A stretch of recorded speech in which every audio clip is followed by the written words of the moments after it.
Hi guys, welcome to another video on It Lurks Below. My name is Wilfred, and in today's video I'd like to talk a little bit about the current state of the game, which is in early access, what kind of game features it has so far, and also talk a little bit about the future state as well, and also show you a little bit of behind the scene through Discord and through other things that David Brevik has been shared with us. So I thought there will be quite a good kind of video just in case you are still pondering whether to join or not to join.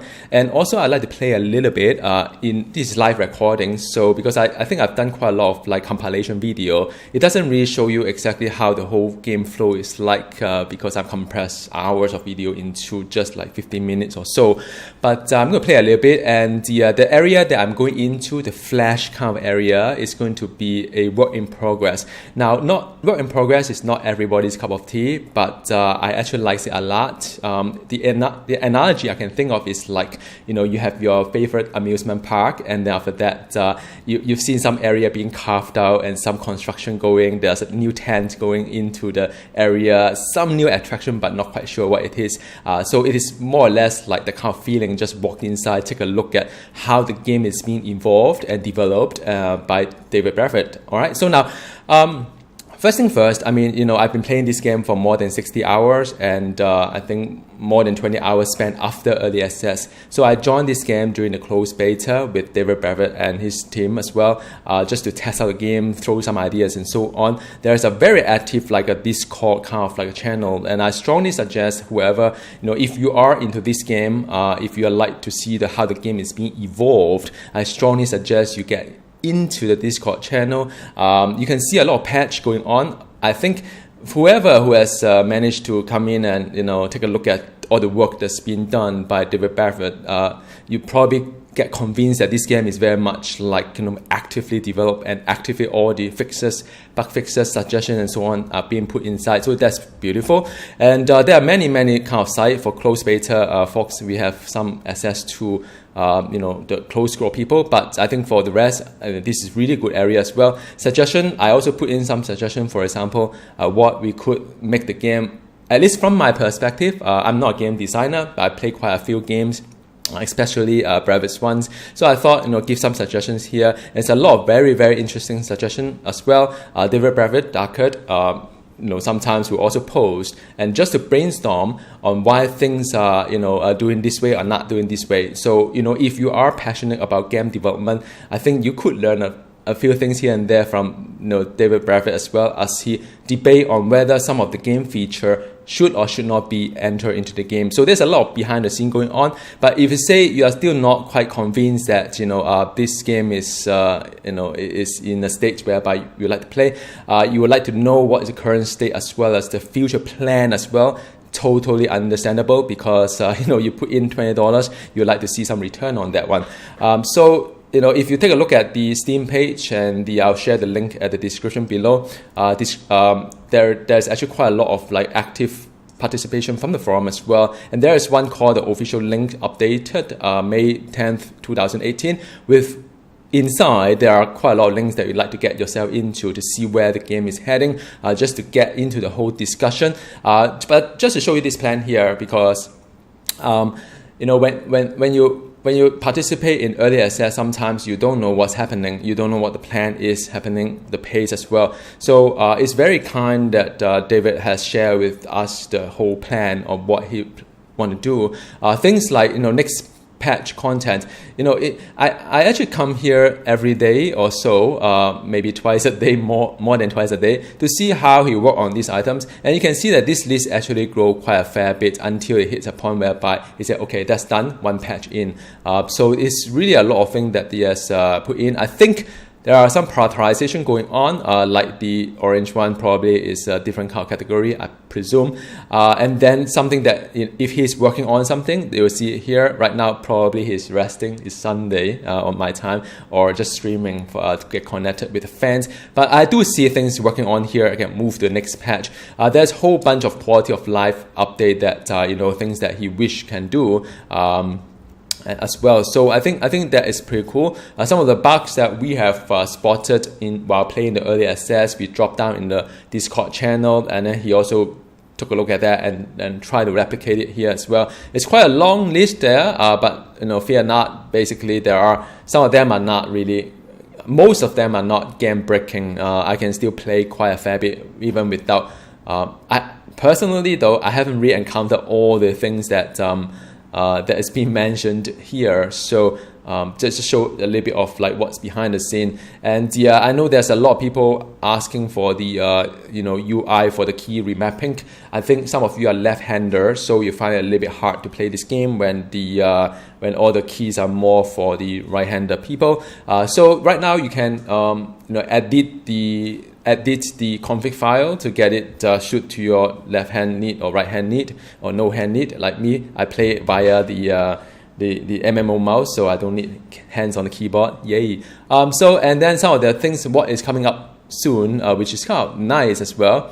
I think some of these I've been asking for quite some time, like minimap icons, because right now if I open up the minimap, it's very hard to see where I am. So I feedback to Brevik twice, and then he took action, put it into coming soon. So very, very happy. There are more wine types, and it's always very fun because different wine has different kind of functionality to it. Some of the boss kind of like will get fine-tuned, and I'm hoping to see like boss 4 maybe, but I think that's more for the future plan. There's a whole bunch of things like what is going to be done. So curse system, woohoo! Refrigerator is one that I've been asking as well, because I was thinking, can I just make all the food at one shot, put it into refrigerator and let it not rot? So there are things like controller support. I think a lot of people have asked for it. So that is very nice. And story introduction. I think some of you or minority of you has complained that this game is just nothing but hitting random target with a random nameplate. But I've been saying that this is early access. The story hasn't wrapped up yet. I think it's good to build the fundamental of all the random generated stuff, all the loot and everything else, then before looking into the wrapping up the whole story around it. I think it should develop that way, so as to make sure that all the fundamental mechanic of the game works. Then the story you can depend on how much time you have and do up the story. So it's very nice, and there's a museum as well. Wow, smart digging. So there's a lot of very, very very interesting stuff that you could. You could actually have a glimpse on to see what is to come, knowing his output so far, and you can actually take a look at the whole entire patch notes as well as an announcement and so on. There has been a lot of progress here, good progress by David Brevik. So I think this is really shaping up to be fantastic. So that is the very, very quick kind of intros on where you can find the future plan and current state. I'm going to play a little bit of the game just in real time, live recording. So I'm just put on my headset because I like to hear what's happening. My enchanter is level 26. I'm still doing the normal mode because like I mentioned before, like the amusement park analogy, I would like to experience what is work in progress. I'm not too keen on game progress right now because I think by right I should be resetting the difficulties to nightmare so as to gain more XP, more gold, and more gear. But I really, the little boy in me wants to just take a look at what's down there at the lower layer. So this is the base I have now. As you can see, I've got quite a fair bit of things already. I've got I got bean, I've got the tomato, I also got garlic as well. I think some of them are garlic. So with that, I would be able to make one of the very nice recipe, which give me I think 10-minute worth of regen for I can heal for 5 minutes. So that is very, very good. So that is the so with that said, I would probably repurpose my farm to be more friendly to my gameplay style, because right now the drops, the gold and stuff like what's below reward me sufficient amount of gold that would exceed the kind of gold I would have gotten from selling the seed, because I could keep farming, keep getting seed and sell, but then after a while the effort is not quite worth it, because if I'm destroying monsters, I get more gold out from it now because it overtakes the whole curve. So I may scale down my farm. I may just preserve the seed just in case I want to repopulate it in the future. But I probably be like just focus on playing, not too much on farming. And also my survival point is already up to the max, which is the rank 25. So I can't go beyond 25. Maybe it's early access, maybe it's normal level. But normally I will see a green kind of like progress here, but I've already hit the cap of it. So there's no point doing too much farming anyway. So now with that said, I'm just going to go in and play a little bit, if that's okay with you, just to showcase to you the flash kind of area. Whee! So I like to do that.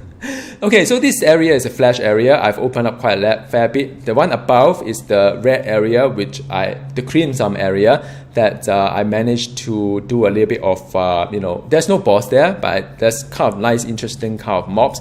But there aren't really a lot of things here, so just be warned. I mean, that's not really very, very exciting from this point onward, but just to showcase to you where things are and what we do. Also, interestingly, I've got double jump. So I've crafted two rings. One is higher jump, the other is double jump. So it actually allows me to go to places that I normally would not be able to reach. I dropped.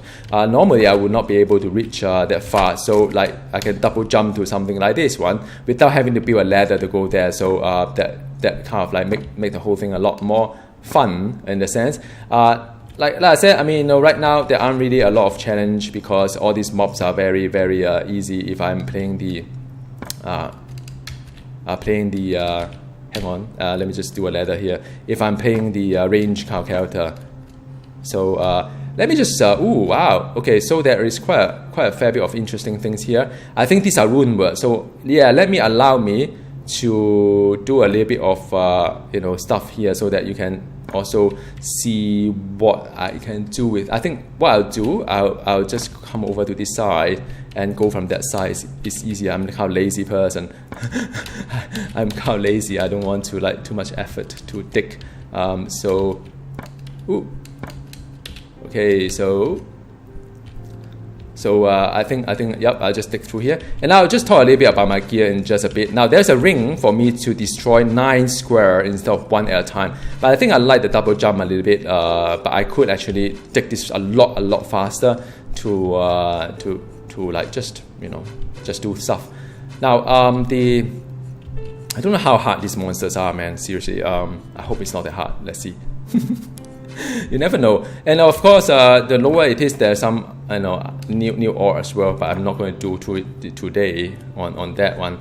So I'm just trying to dig through the middle so that I can. I think strategically, the best place to go in is somewhere here that I could like shoot somewhere in. Okay, so that's what I'm going to do. Okay, so there's one shot. Not much challenge right now. I mean, whoa. Ooh, wow.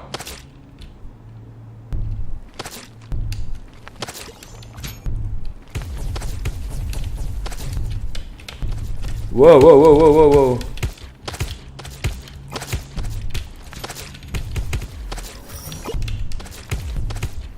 Ooh, hang on.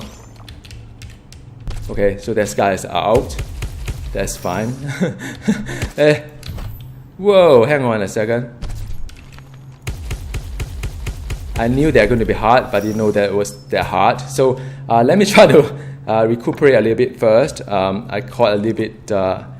Wow, so let me just get a little bit here. I changed my ancient. Now, I've got a couple of ancient. Maybe I'll go through that with you. I've got the Divina that helped heal me. And I also have a drum that helped me to do more crit. I think in this scenario, I probably need more heal than anything else.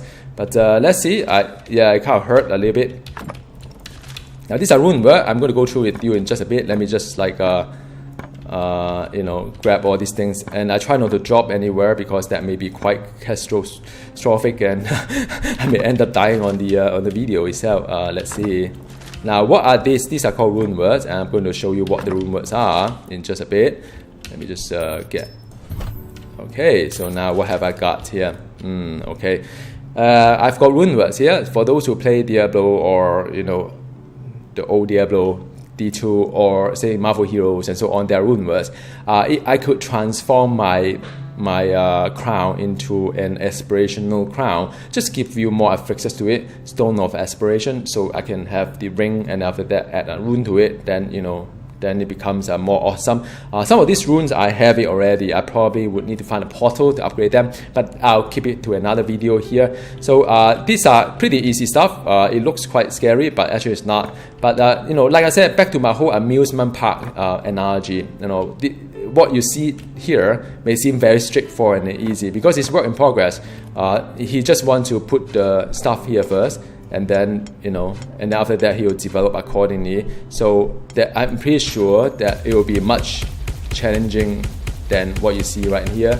And I've got a fire wand, by the way, so the wand I have has a damage over time to it. So yep, so there's nothing, not too much challenge per se, and I can double jump here, so that's very nice. Okay, something dropped below. I think I can just stick through this guy. There you go. They'll put some kind of okay. So I could. I don't think I need a blessing, but I could do a blessing as well. So yep. So this is. I usually just do a little bit safe, making sure that I won't drop to my death here, especially on video. So far, I haven't really got any problem with that. I can mind control them and they will just kill each other. But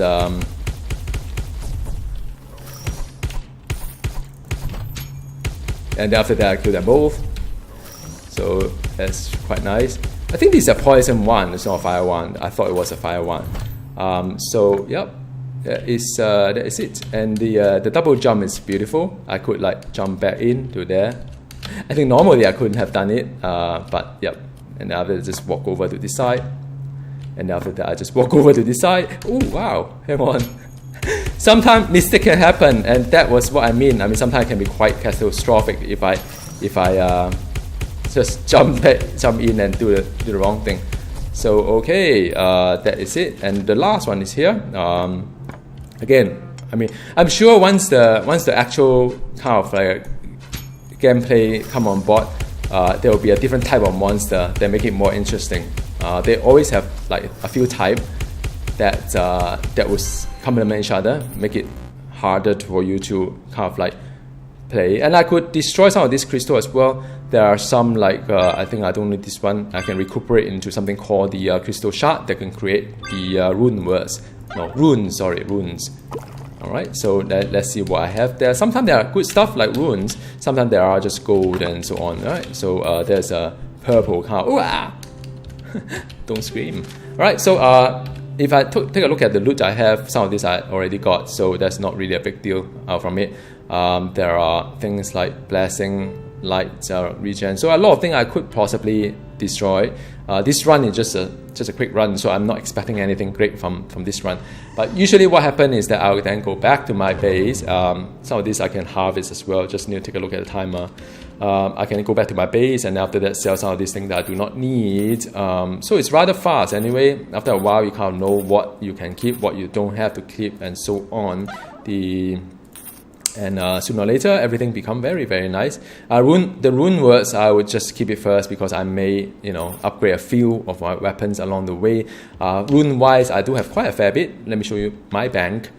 Some of them is a purple one, the Omni one. There are other runes as well. There's some Pi rune as well, which is the orange tier. So orange tier, purple tier, blue tier, green tier, and black tier. So you can upgrade the rune once you find a portal, and there will be another video. So I hope you found this video kind of like insightful to showcase to you where things are right now with regard to Mr. Brevik developing this game. And if you'd like to join me, just check out the Steam page. If you'd like to pick up the game, it's just about $20, and it's quite a lot of fun. So far, 60 odd hours to it. So I'll see you next time. Thank you for tuning in. Bye.